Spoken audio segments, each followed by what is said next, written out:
At nung dumating ang aking panalangin ay hindi na maikupli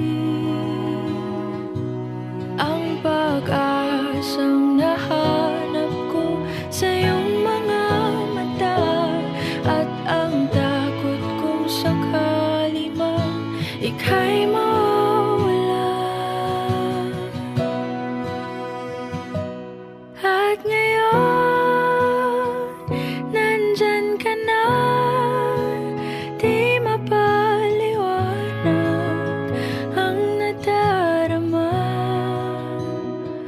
Handa ako sa walang hanggan, di basahin, di ka sasaktan.